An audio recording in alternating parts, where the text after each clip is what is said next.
Discuss कर रहे थे second chapter structure of atom के ऑफ क्लास 11 केमिस्ट्री। देखते हैं क्वेश्चन नंबर 52। तो अब 52 में क्या बोल रहा है कि एक टेबल दी हुई है हमको और उस टेबल में क्या है, वैल्यूज दी हुई है लैम्डा की और वेलोसिटी दी हुई है कि ये कुछ रिजल्ट्स ऑब्जर्व करे गए जब डिफरेंट वेवलेंथ्स की लाइट से रेडिएट करा गया सोडियम मेटल को। हमें क्या निकालना है, थ्रेशोल्ड वेवलेंथ निकालनी है और प्लैंक्स कांस्टेंट निकालना है इस क्वेश्चन में। तो जैसे कि हम ये टेबल दी हुई है, हम क्या कर सकते हैं, हम मानते हैं कि लेट थ्रेशोल्ड वेवलेंथ हमने लैम्डा नॉट नैनोमीटर ली। नैनोमीटर में क्यों ली, क्योंकि हमें थ्रेशोल्ड जो ओरिजिनल थ्रेशोल्ड है, मतलब जो वेवलेंथ है वो ऑलरेडी हमें नैनोमीटर में गिवन है, तो इसलिए हमने थ्रेशोल्ड भी क्या ली, लैम्डा नॉट नैनोमीटर। तो क्या कर सकते हैं, आइंस्टीन्स फोटोइलेक्ट्रिक इक्वेशन लगाएंगे तो काइनेटिक एनर्जी क्या होगी, half mv² and that is equal to h nu minus nu naught, और न्यू की जगह क्या लिख सकते हैं, c बाय लैम्डा। तो c दोनों में से कॉमन आ गया बाहर, तो h c into 1 by lambda minus 1 by lambda naught लिख सकते हैं, ये होगी इक्वेशन। अब क्या कर सकते हैं हम, क्योंकि हमें इसमें प्लैंक्स कांस्टेंट निकालने के लिए भी कहा गया है, तो हम क्या मानेंगे कि हमें इस h की वैल्यू भी नहीं पता, हमें ये ट्रीट करके क्वेश्चन को सॉल्व करना है कि h इज आर वेरिएबल, कि हमें h की वैल्यू नहीं पता। तो फिर कैसे सॉल्व कर सकते हैं हम क्वेश्चन, देखो तीन केसेस बनेंगे कि पहले वेवलेंथ ये, दूसरी ये, तीसरी ये। तो कैसे लिख सकते हैं कि h c 1 अपॉन लैम्डा हो गया फर्स्ट केस में 500 माइनस, और इसको क्या लेंगे 500 इंटू, चलिए 500 ही ले लेते हैं, नैनोमीटर में ही ले लेते हैं सब कुछ, और यहाँ पे क्या आ गया, lambda naught is equal to half m क्या है 9.11 इंटू 10, या m ही ले लेते हैं क्योंकि आगे चल के कैंसिल हो जाएगा m, और वेलोसिटी कितनी की बने 2.55 into 10 raise to the power 5। ये कितने, ये किस में गिवन है वेलोसिटी, सेंटीमीटर पर सेकंड में गिवन है, जैसा कि यहाँ टेबल में लिखा है। तो क्या कर सकते हैं, हम इसको चेंज कर लेते हैं नैनोमीटर में, कि हमें सेंटीमीटर को नैनोमीटर में चेंज करना है। क्या करेंगे, 10 raise to the power minus, centimetre को नैनोमीटर में करना है तो 10 रेज़ टू दी पावर आपका करेंगे इसको मल्टीप्लाई 7 से, ठीक है। तो 10 रेज़ टू दी पावर 7 से मल्टीप्लाई कर दिया, क्यों, क्योंकि हमें सेंटीमीटर को नैनोमीटर में करना है।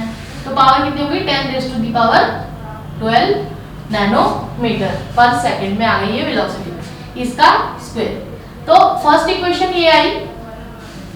उसके बाद सेकंड में क्या लिख सकते हैं, 500 की जगह क्या आएगा 450 माइनस 1 अपॉन लैम्डा नॉट जो हमको निकालना है is equal to half m, और v क्या आएगा सेकंड केस में 4.35 into 10 raise to the power 12 का स्क्वायर। ये आ गई सेकंड इक्वेशन। थर्ड इक्वेशन ऐसी क्या लिख सकते हैं, 1 upon 400 minus 1 upon lambda naught is equal to half m, और वेलोसिटी क्या है इस केस में 5.35 into 10 raise to the power 12 का होल स्क्वायर।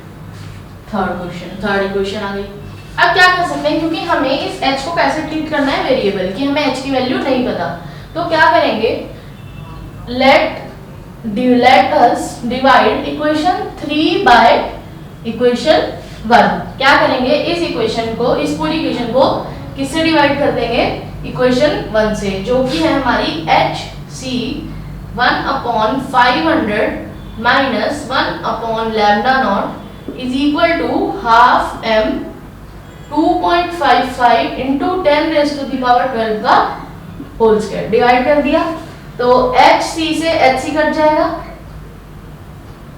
हाफ m से हाफ m कट जाएगा। क्या बची इक्वेशन डिवाइड करने के बाद, इसको सॉल्व कर लेते हैं, कितना आ जाएगा, lambda naught minus 400, lambda naught minus 400 upon 400 lambda naught, और डिनोमिनेटर में क्या होगा हमारे पास, इसको सॉल्व कर लेंगे तो lambda naught minus 500, lambda naught minus 500 upon 500 lambda naught, और राइट हैंड साइड पे हमें क्या मिलेगा 5.35 अपॉन का स्क्वायर अपॉन 2.55 का स्क्वायर। क्यों, 10 रेज़ टू दी पावर 12 के स्क्वायर से 10 रेज़ टू दी पावर 12 का स्क्वायर ऑलरेडी कैंसिल हो जाएगा हमारा। तो अब हम क्या कर सकते हैं, हम क्या करेंगे, ये सॉल्व 4.4 समथिंग। तो अब क्या कर सकते हैं, क्रॉस मल्टीप्लाई, लैम्डा नॉट से लैम्डा नॉट कट गया, अब क्रॉस मल्टीप्लाई कर देंगे, या इसको पहले सॉल्व कर लेते हैं। तो क्या हो जाएगा 500 into lambda naught minus 400 upon में 400 इंटू लैम्डा नॉट माइनस 500। 0 से 0 कैंसिल हो गए दोनों, इधर क्या बचा 4.4। अब क्या कर सकते हैं कि मल्टीप्लाई कर देते हैं, 5 lambda naught minus 5 4 are 22,000 is equal to 4.4 into 4 lambda naught minus 4 5 are 20 and 2000, ये आ गया। अब 5 lambda naught minus 2000 is equal to 4 4 का 16 1 4 4 16 17.6 lambda naught minus 44 into 2 8800 and then we have, एक बार क्रॉस चेक कर लेते हैं, 2 4 8 2 4 8 and 0 0 0 या 8800। उसके बाद क्या आएगा, सॉल्व कर लेंगे, इसको इधर ले आएंगे, इसको इधर ले जाएंगे। 8800 minus 2000 is equal to 17.6 lambda naught minus 5 lambda naught. तो ये कितना आ गया आपका 6800 is equal to 12.6 lambda naught. अब क्या करेंगे, लैम्डा नॉट की वैल्यू यहाँ से निकाल लेते हैं, कितनी आनी चाहिए, 6800 डिवाइडेड बाय 12.6। तो लैम्डा नॉट की वैल्यू यहाँ से 6800 अपॉन 12.6 से कितनी आ गई, अप्रॉक्सीमेटली 539.68, अप्रॉक्सीमेटली इतने नैनोमीटर। वैसे ही सिमिलरली हम क्या करेंगे, या क्रॉस चेक करने के लिए क्या कर सकते हैं, यहाँ पे हमने थर्ड इक्वेशन को फर्स्ट इक्वेशन से डिवाइड करा था, अब क्या कर सकते हैं, थर्ड इक्वेशन को सेकंड इक्वेशन से डिवाइड करते हैं। थर्ड इक्वेशन को किससे डिवाइड करेंगे, अब सेकंड इक्वेशन से। सेकंड इक्वेशन ये वाली HC 1/450 minus 1/λ naught is equal to half m 4.35 into 10⁻12 का होल स्क्वायर। सेकंड इक्वेशन से डिवाइड कर दी थर्ड इक्वेशन, तो हाफ m से हाफ m कट गया, HC से HC कट गया। ये सिर्फ हम एक बार क्रॉस चेक कर रहे हैं कि हमारी जो भी वैल्यूज हमें गिवन है वो सही है या नहीं। ये आई थिंक सब लोगों ने नोट डाउन कर लिया।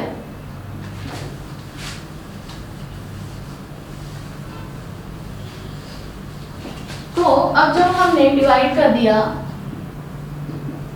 3/2, थर्ड इक्वेशन को सेकंड इक्वेशन से डिवाइड कर दिया, तो क्या बचेगा, lambda naught minus 400 upon 400 lambda naught divided by denominator में lambda naught minus 450 upon 450 lambda naught, और राइट हैंड साइड पे क्या बचेगा 5.35 का स्क्वायर,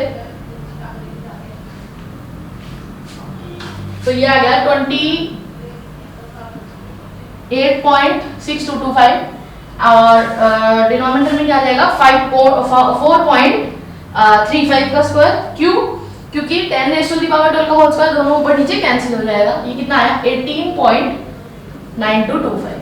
ठीक है, क्या करेंगे, राइट हैंड साइड सॉल्व करेंगे, कैसे, 28.6225 डिवाइडेड बाय 18.9225, तो ये अप्रोक्सीमेटली कितना आ गया 1.51। अब क्या करेंगे, वही सेम मेथड, 0 से 10 इंटू लैम्डा नॉट से 10 इंटू लैम्डा नॉट कट गया, 45 into lambda naught minus 400 upon 40 into lambda naught minus 450 is equal to 1.51। क्या करेंगे, मल्टीप्लाई कर देंगे, 45 लैम्डा नॉट माइनस 90 and 180, 0 0 5 4 0 2 4 16 17 18, या एंड इसको क्या करेंगे, डिनोमिनेटर में लिखने की बजाय 40 का इनवर्स मल्टीप्लाई करके क्रॉस मल्टीप्लाई कर देंगे, कैसे, 1.51 into 40 lambda naught minus 40 into 40 0 and 0 and 4 5 are 0 2 20 4 4 16 17 18,000। ठीक है, अब क्या करेंगे, इस राइट हैंड साइड सॉल्व कर लेंगे, कैसे, 1.51 इंटू 40 है, तो ये कितना आ गया 60.4 60.4 lambda naught minus 1.51 into 18,000 into 18,000 27,180 आ गया। ठीक है, क्या करेंगे 45 लैम्डा नॉट को इधर ले जाएंगे, इसको इधर ले आएंगे। अब देखिए एक बात नोटिस कर पा रहे हैं कि इवन हम वैल्यू फिर से दोबारा से क्रॉस चेक कर लेते हैं 1.51 इंटू 18,000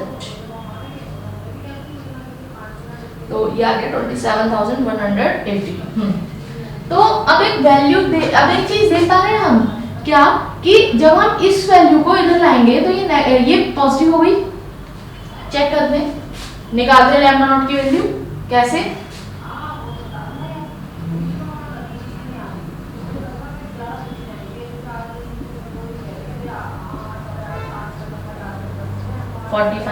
लैम्डा नॉट तो ये माइनस करके कितना आ गया 9,180 और इधर कितना आ गया आपका 60.4 माइनस 45 तो ये आ गया 15.4 लैम्डा नॉट। अब लैम्डा नॉट की वैल्यू क्या आ गई 9180 अपॉन 15.4 9180 अपॉन 15.4।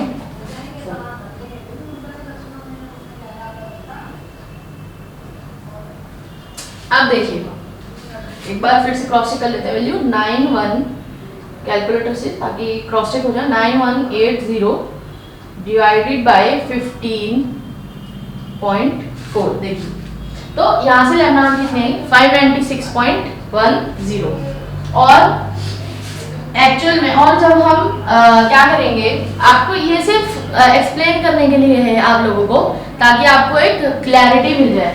देखिए अब पहले केस में हमने क्या किया था, फर्स्ट केस में हमने थर्ड इक्वेशन को फर्स्ट इक्वेशन से डिवाइड करा था, दूसरे केस में थर्ड इक्वेशन को सेकंड इक्वेशन से डिवाइड करा था। इस केस में आंसर आया था 539 समथिंग, इस केस में आंसर आ रहा है 596.10। ठीक है, तो दोनों केस में अलग अलग आंसर आ रहा है। अब और तीसरी की पॉसिबिलिटी बची कि हम सेकंड और फर्स्ट इक्वेशन को यूज करते हुए अपना जो लैम्डा नॉट है उसकी वैल्यू निकालें।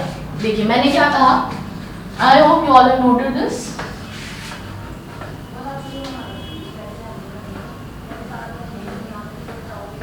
तो देखिए क्या हुआ, मैंने क्या कहा पहले केस में हमने थर्ड इक्वेशन को फर्स्ट इक्वेशन से डिवाइड करा, आंसर क्या आया 539.6।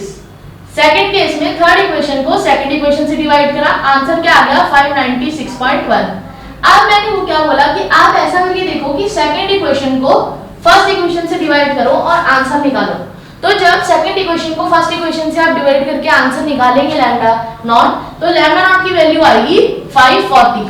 ठीक है, तो इससे हमें क्या पता लग रहा है कि हमारी जो ये वाली वैल्यू है ये गलत आई है, ये वाली वैल्यू हमारी गलत आई है। क्यों?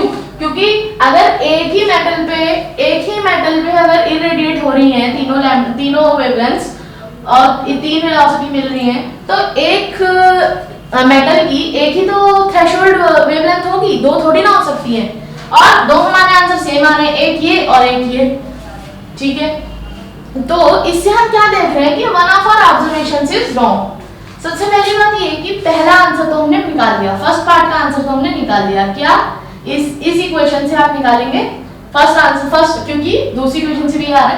तीनों पार्ट शो करने की जरूरत नहीं है क्वेश्चन में, तीनों पार्ट शो सिर्फ एक ही पार्ट करना है। ये equation 3 divided by equation 1 show सिर्फ एक ही पार्ट करना है, बट ये सिर्फ आपके अंडरस्टैंडिंग के लिए मैंने सेकंड पार्ट आपको करके दिखाया ताकि आपको अच्छे से कॉन्सेप्ट समझ में आए। तो फर्स्ट पार्ट का आंसर क्या आ गया, लैम्डा नॉट हमारा कितना आ गया 540 नैनोमीटर। ठीक है, फर्स्ट पार्ट का आंसर आ गया 540 नैनोमीटर। अब सेकंड पार्ट का हमें आंसर निकालना है कि हमें क्या बोला था, प्लैंक्स कांस्टेंट निकालना है, दैट इज h। मेरे को ये पता लगा फाइनली कि मेरी one of the observations he wrong है। और कौन सी ऑब्जर्वेशन रॉन्ग है, थर्ड वाली। ये तीसरी वाली जो ऑब्जर्वेशन है ये वेलोसिटी, तीसरी वाली ऑब्जर्वेशन में जो वेलोसिटी है वो मेरी गलत है। क्यों? क्योंकि जब मैंने लैम्डा नॉट रखा, मैंने ये वाला लैम्डा रख के और ये लैम्डा नॉट रख के वैल्यू चेक करी तो मेरी वेलोसिटी की वैल्यू ये नहीं आ रही थी। मेरे को इस चीज से पता लग गया कि मेरी one of the observations is wrong. मैंने जब क्रॉस चेक करा तो मेरे को ये पता लगा कि मेरी जो थर्ड ऑब्जर्वेशन है, मेरी थर्ड ऑब्जर्वेशन ये रॉन्ग है। वेलोसिटी एक्चुअली में क्या होनी चाहिए, 5.2 होनी चाहिए वेलोसिटी। करेक्ट आंसर के लिए वेलोसिटी 5.2 होनी चाहिए instead of 5.35 in the third case. तो इसलिए बी पार्ट के लिए value of h can not be calculated, क्यों, why? Because one of our observation that is third observation is wrong।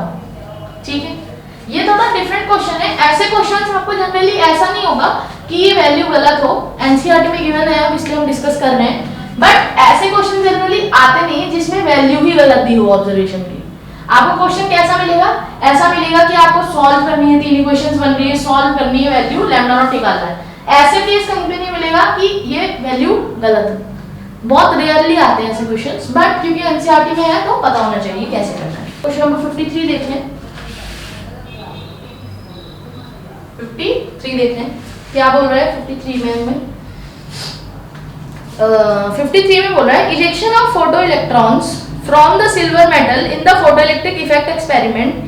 अब देखिए ये जो स्टॉपिंग वोल्टेज है, स्टॉपिंग वोल्टेज का कॉन्सेप्ट हम एक बार समझ लेते हैं। देखिए ये मेरी काइनेटिक एनर्जी है। अब इस काइनेटिक एनर्जी का जो नेगेटिव होता है, negative value of this kinetic energy is known as stopping potential. क्या बोलते हैं इसको, स्टॉपिंग पोटेंशियल। अभी देखते हैं कैसे। देखिए क्या बोल रहे हैं कि सपोज ये मेरा मेटल है, ये मेरी मेटल की पीस है, ऐसे खड़े, ये मेरी मेटल की पीस है और ये मेरी लाइट रेडिएट हो रही है, इस पे इरेडिएट कर रहे हैं। Metal piece is irradiate with the light of certain wavelength. क्या हुआ, जब ये वेवलेंथ की लाइट इस मेटल पीस पर स्ट्राइक कर रही होगी तो फोटोइलेक्ट्रिक इफेक्ट की वजह से कुछ इलेक्ट्रॉन्स इसमें से निकले होंगे। तो हमने क्या पढ़ा था, इस चीज में हमें क्या बताया था कि kinetic energy is equal to h nu minus h nu naught. जहाँ पे न्यू नॉट था कि मिनिमम कितनी एनर्जी चाहिए, इतनी, और है कितनी, इतनी। तो टोटल इलेक्ट्रॉन के पास कितनी काइनेटिक एनर्जी रह गई, इन दोनों का डिफरेंस। अब मैंने क्या कहा कि इरेडिएट हो रही है, लाइट से इरेडिएट कर रहे हैं इस मेटल पीस को। साथ साथ मैंने क्या कर दिया, मैंने इतनी ही काइनेटिक एनर्जी की नेगेटिव साइन के डिपिक्ट कर रहा है कि अप्लाई की है एनर्जी। क्या डिपिक्ट कर रहा है नेगेटिव साइन, कि हमने एनर्जी अप्लाई की है, एनर्जी रिलीज नहीं होनी, हमने एनर्जी अप्लाई की है, नेगेटिव साइन ये शो कर रहा है। फिर काइनेटिक एनर्जी का ही नेगेटिव क्यों लिया, क्योंकि जो एक्स्ट्रा एनर्जी थी उसकी वजह से इलेक्ट्रॉन्स इजेक्ट हो रहे थे। मैंने क्या करा, मैंने सेम उतनी एनर्जी का यहाँ पर एक स्टॉपिंग पोटेंशियल लगा दिया, उतनी ही एनर्जी इस साइड से प्रोवाइड कर दी। तो क्या हुआ, जिस एनर्जी के साथ इलेक्ट्रॉन आगे बढ़े उसी एनर्जी के साथ उनको पीछे रिपेल किया गया, तो इलेक्ट्रॉन्स मूव नहीं कर पाए, तो इजेक्शन रुक गया इलेक्ट्रॉन्स का। इसलिए इसको क्या बोलते हैं, स्टॉपिंग पोटेंशियल। ठीक है, ये एक छोटा सा कॉन्सेप्ट था, इंपॉर्टेंट कॉन्सेप्ट है, पता होना चाहिए। अब क्वेश्चन देखते हैं। क्वेश्चन क्या है, ejection of photo electron from silver metal in the photoelectric effect can be stopped by applying voltage. कितना है, स्टॉपिंग पोटेंशियल को हम S से डिनोट कर लेते हैं कि S है 0.35 वोल्ट मीटर, वोल्ट, ये V means volt, 0.35 volt. When radiation wavelength दी हुई है कितनी, 256.7 नैनोमीटर। और मेरे से क्या पूछा है, आपका वर्क फंक्शन पूछा है। ठीक है, वर्क फंक्शन पूछा है।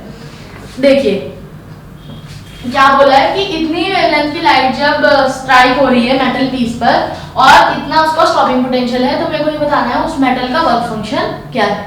देखते हैं कैसे करेंगे। देखिए अब एनर्जी h न्यू क्या कह सकते हैं, h nu minus h nu naught होता है is equal to kinetic energy. क्या करो, इस न्यू नॉट को इस साइड ले जाओ, कैसे,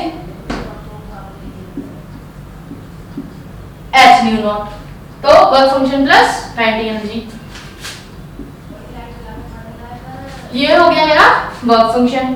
ठीक है, अब एनर्जी, ये जो एनर्जी है h न्यू, ये कैसे निकाल सकते हैं, E is equal to h c by lambda। Lambda मेरे को गिवन है 6.626 into 10 raised to the power minus 34 into 3 into 10 raised to the power 8 upon lambda कितना गिवन है 256.7 into 10 raised to the power minus 9, क्योंकि ये value nanometre में given थी। ठीक है, डिवाइड कर लिया, आंसर कितना आया 4.774 इंटू 10⁻⁻19 जूल्स, इतना आया। अब मेरे को स्टॉपिंग पोटेंशियल की वैल्यू वोल्ट्स में दी हुई है। हम क्या कर सकते हैं, एनर्जी को इलेक्ट्रॉन वोल्ट्स में कन्वर्ट कर लेते हैं। कैसे, 17.74 into 10⁻⁻19 divided by charge on electron 1.6 into 10⁻⁻19, ये आ गए इतने इलेक्ट्रॉन वोल्ट्स। इसको सॉल्व करेंगे तो वैल्यू कितनी आएगी 4.83 इलेक्ट्रॉन वोल्ट्स। अब ये एनर्जी मेरे पास आ गई, ठीक है। काइनेटिक एनर्जी की वैल्यू किसके इक्वल थी, काइनेटिक एनर्जी की वैल्यू किसके इक्वल थी, स्टॉपिंग पोटेंशियल के इक्वल। तो h nu not that is the work function, वो किसके इक्वल हो गया, E माइनस स्टॉपिंग पोटेंशियल के। यहाँ पे हम नेगेटिव, देखिए स्टॉपिंग पोटेंशियल में मैंने भी आपको बताया था, स्टॉपिंग पोटेंशियल में नेगेटिव साइन की कोई मैथमेटिकल सिग्निफिकेंस नहीं होती, उसकी सिर्फ फिजिकल सिग्निफिकेंस होती है। जैसे एनर्जी में हम नेगेटिव साइन लगाते हैं तो इसकी बस एक फिजिकल सिग्निफिकेंस होती है, मैथमेटिकली इसकी कोई सिग्निफिकेंस नहीं होती। तो यहाँ पर भी हम स्टॉपिंग पोटेंशियल को जनरली काइनेटिक एनर्जी के इक्वल ही लेते हैं। अपोजिट साइन, इसलिए अपोजिट साइन ये इंडिकेट करता है कि काइनेटिक एनर्जी अगर इतनी रिलीज हो रही है तो स्टॉपिंग पोटेंशियल इतना अप्लाई हो रहा है, इसलिए अपोजिट साइन बस ये डिनोट करता है। तो यहाँ वर्क फंक्शन कितना आ गया, energy minus stopping potential. Energy कितनी आई 4.83, स्टॉपिंग पोटेंशियल 0.35, सब्ट्रैक्ट कर लेते हैं तो आंसर आएगा 4.48 इलेक्ट्रॉन वोल्ट। तो ये आ गया मेरा work function of the metal. Next question लिखते हैं, क्वेश्चन नंबर 54 में क्या बोला है, if the photon of the wavelength 150 picometre, wavelength is given to us as 150 picometer, strikes an atom and one of its inner bound electrons is ejected out with a velocity of 1.5 into 10⁻⁷ metre पर second, कितनी velocity से eject हो रहा है। Calculate the energy with which it is bound to the nucleus. क्या कह रहे हैं, एक फोटोन ऑफ वेवलेंथ 150 पिकोमीटर के एक फोटोन ने 150 पिकोमीटर वेवलेंथ के एक फोटोन ने स्ट्राइक करा एक एटम पर और उसका एक इनर बाउंडेड इलेक्ट्रॉन इजेक्ट हो गया, कितनी वेलोसिटी से 1.5 into 10⁻⁷।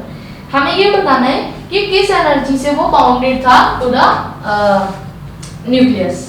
तो कैसे निकालेंगे, इंसिडेंट एनर्जी निकाल लेते हैं कि इंसिडेंट फोटोन की एनर्जी कितनी है hc/λ,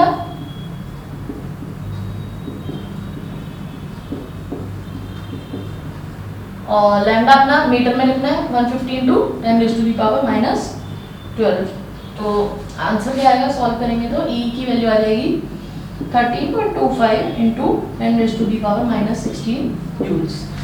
याद रखना है, अपने आप पॉज करके वीडियो अपने आप कैलकुलेशन चेक करनी है खुद से सॉल्व करके। फिर इतनी वेलोसिटी से इलेक्ट्रॉन जो है मेरा वो इजेक्ट हुआ है, तो इतनी वेलोसिटी से तो काइनेटिक एनर्जी कितनी रही होगी उस इलेक्ट्रॉन की, half mv²। Mass of electron 9.11 into 10⁻⁻31 kg, velocity 1.5 into 10⁻⁷ का होल स्क्वायर।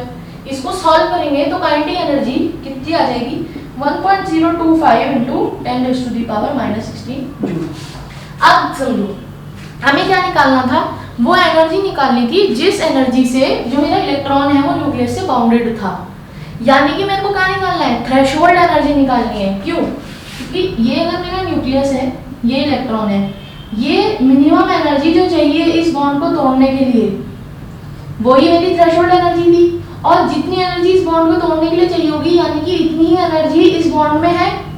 तो इलेक्ट्रॉन किस एनर्जी के साथ बाउंडेड था न्यूक्लियस से, थ्रेशोल्ड एनर्जी के साथ। थ्रेशोल्ड एनर्जी कैसे निकालेंगे, काइनेटिक एनर्जी माइनस E, ये होगी वर्क फंक्शन कह लो या थ्रेशोल्ड एनर्जी कह लेते हैं, कोई भी कुछ भी कह सकते हैं, एक ही बात है।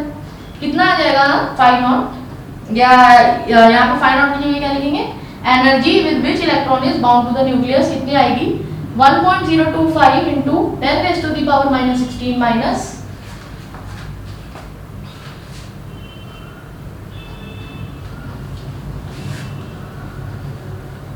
देखिए फॉर्मूला क्या था, ये थोड़ा सा गलत हो गया। Kinetic energy is equal to h nu minus 5। हम एनर्जी को 5 से डिनोट कर रहे हैं, तो मेरी फाई की वैल्यू क्या आएगी, h nu minus kinetic energy. Formula थोड़ा सा गलत हो गया था, तो h new 13.25 into 10⁻⁻16 minus 1.025 into 10⁻⁻16। और ये एनर्जी किस में आएगी, जूल्स में।